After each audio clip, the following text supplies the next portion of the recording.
2026 is another year, but the question is, will it be your best year yet? What will you need to do, or what are the habits you need to inculcate so that 2026 will be your best year ever? That's what I'm going to be talking about in this video, so stay tuned. The first habit is wake up with a purpose. You see, most people wake up without having a purpose. And what do I mean by purpose? A goal for the day. You have to have a goal for the day that if you achieve that goal, to push you one step closer or even 2 steps closer to your goals every single day. And that is one way you can make 2026 your best year ever. So in 2026, have a purpose for every single day. Have a specific goal you need to achieve every single day that will push you closer to your main bigger goal. Secondly is learn a high income skill.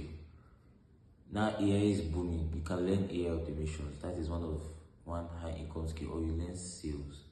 Learn a high income skill whereby even in 50 years or 30 years, that particular skill will still be needed by humans, and it can only be done with a human as well.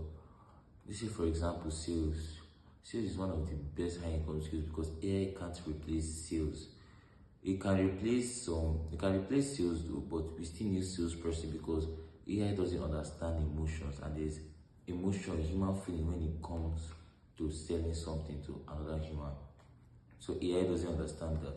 So I've given you one high income skill you need to go and learn, which is sales. Thirdly is create daily. You have to be a creator, man.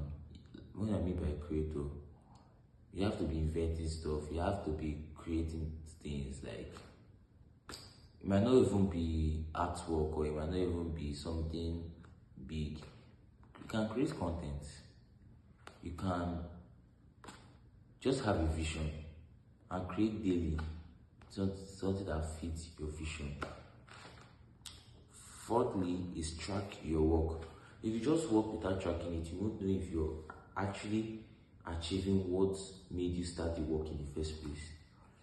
If you started the work so that you can feed your long-term goal, at the point it might not even be feeding the purpose you set it for initially. So that's why tracking your work is very important. Fifthly is cut distractions brutally. I keep saying it in my video that distraction is like a wall that is preventing you from going to the other side of the road, which pushes you to point B. So distraction is one of the deadliest things you need to cut off in 2026. One way you can cut off distractions is by first identifying the distractions, and secondly by setting restrictions so that it won't prevent you from doing the things you're supposed to do at that point. Like for me, 30 minutes or 2 hours before I do something, I will not have a phone call with my friends, specifically a WhatsApp group call, because I know I'll be so distracted that even when it's get time for me to do something, I won't do it. I'll be on the call. So that is for me. Yours might be different. Sixthly is execute even when you don't feel like it. This is when discipline comes in. When you don't feel like it, you still do it because you're disciplined. And that is where the real thing happens. If you rely on motivation, then you won't get anywhere. So you have to inculcate the habit of executing when you don't feel like. It's going to be tough at first because obviously everything is tough in this life. But you have to persevere and you have to do it because it's part of what will make 2026 your best year ever. So follow these 6 habits and come back in January 1st, 2027 and thank me later. This is Angelo signing out, and I'll see you in my next video.